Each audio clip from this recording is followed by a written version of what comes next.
Assalamualaikum warahmatullahi wabarakatuh. Anak-anak sekalian, kelas 9 AA8, Bu Zain pada hari ini menjelaskan pelajaran fikih tentang kurban. Kalian mengerti apa itu kurban? Sudah paham? Kemarin waktu Idul Adha biasanya kita akan mengadakan kurban bersama-sama ya, di Melom, di Pegari. Tapi tahun ini kurbannya kita tidak melaksanakan karena waktunya pandemi corona, sehingga kurbannya hanya sebatas dibagikan kepada seluruh masjid yang ada di sekitar sekolahan kita. Gitu. Nah, di sini anak-anak bisa menjelaskan tentang kurban ini meliputi 1. Pengertian kurban, yang kedua hukum kurban, yang ketiga tempat berkurban, yang keempat hewan yang harus dibuat kurban. Silakan kamu lihat video ini, disimak dengan baik ya.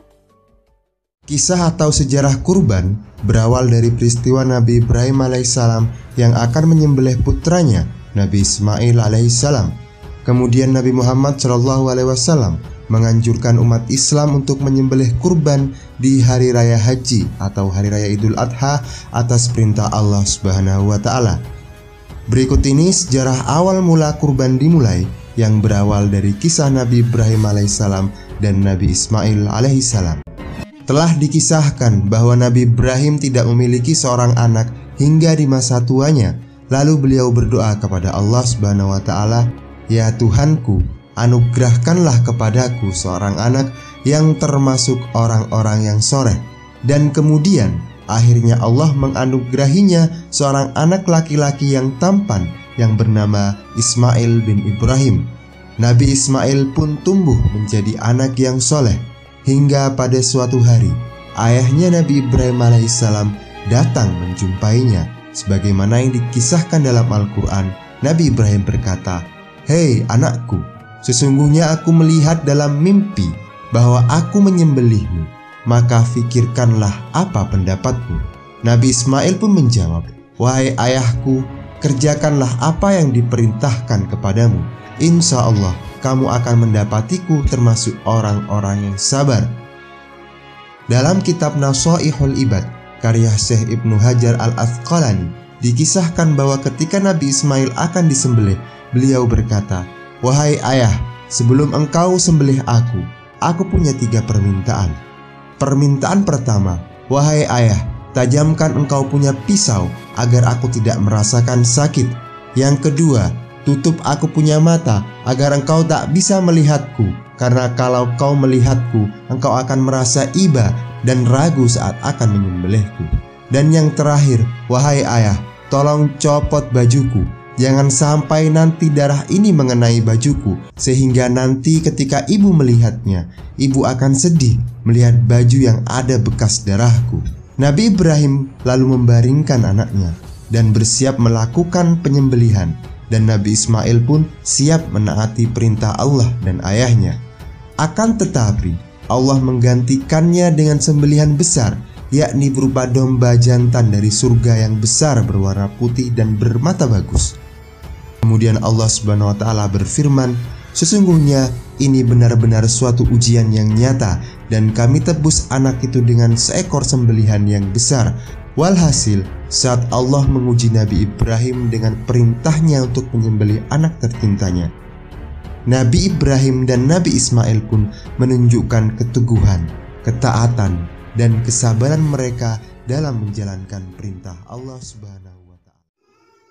Yang pertama tentang arti, yakni istilahnya disebut udhiyah.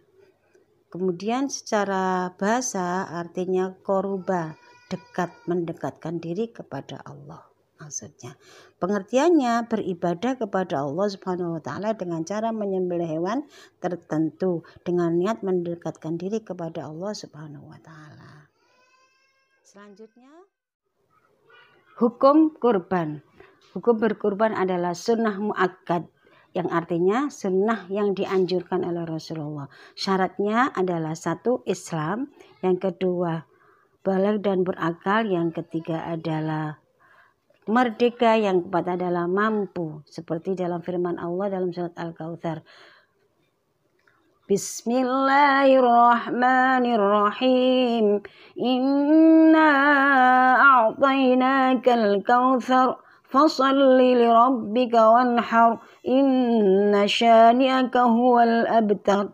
Yang artinya, sesungguhnya Allah, kami telah memberikan kepadamu nikmat yang banyak, maka dirikanlah sholat karena Tuhanmu dan berkorbanlah. Sesungguhnya orang-orang yang membencimu adalah dialah. Yang ketiga adalah waktu, yakni pada bulan Dzulhijjah dan tanggal 10, 11, 12, 13. 10 adalah hari raya Idul Adha. Pelaksanaannya setelah habis sholat sampai tanggal 13 sebelum matahari terbenam. Tanggal 11, 12, dan 13 disebut hari Tasyrik, yakni kita tidak boleh puasa. Haram hukumnya. Selanjutnya adalah tempat. Tempat berkurban adalah di sekitar tempat sholat Idul Adha. Yang kedua, bisa di rumah potong hewan. Selanjutnya adalah hewan kurban. Hewan kurban yakni berjenis hewan ternak. Ada sapi, domba, kambing, dan onta. Untuk domba dan kambing untuk 1 orang, sedangkan sapi dan kerbau serta onta untuk 7 orang. Hewan yang tidak boleh dikorbankan, dibuat korban maksudnya. 1 sakit, kedua buta sebelah, kemudian pincang jalannya, kemudian lemah kakinya dan kurus, dan terpotong hidungnya, dan lain-lain bisa dibaca. Syarat selanjutnya adalah hewan kurban yang sudah cukup umur. 1 kambing, umurnya 1 tahun masuk tahun kedua atau disebut doknun. Kambing Jawa umur 2 tahun masuk 3 disebut maknun. Kemudian sapi atau kerbau disebut dengan bakorun atau jamu, sedangkan unta disebut ibilun. Anak-anak sekalian, setelah kalian simak video tadi, Bu Zai nambahkan tentang sunnah dalam melaksanakan penyembelihan kurban. 1, harus diawali dengan membaca basmalah, Bismillahirrahmanirrahim. Yang kedua, harus membaca salawat, Allahumma sholli ala Sayyidina Muhammad. Yang ketiga, membaca takbir, Allahu Akbar. Boleh 3 kali, Allahu Akbar, Allahu Akbar, Allahu Akbar. Nah, begitu. Yang keempat adalah berdoa. Berdoa di sini dengan berbunyi Allahumma hadhihi minka wa ilaika wa taqabbal minni. Nah, selanjutnya setelah sunnah cara menyembelih pembagian daging kurban itu bisa diberikan bagi orang yang berkurban sendiri, asal tidak lebih dari sepertiga dari yang dikorbankan. Yang kedua, kepada orang-orang miskin.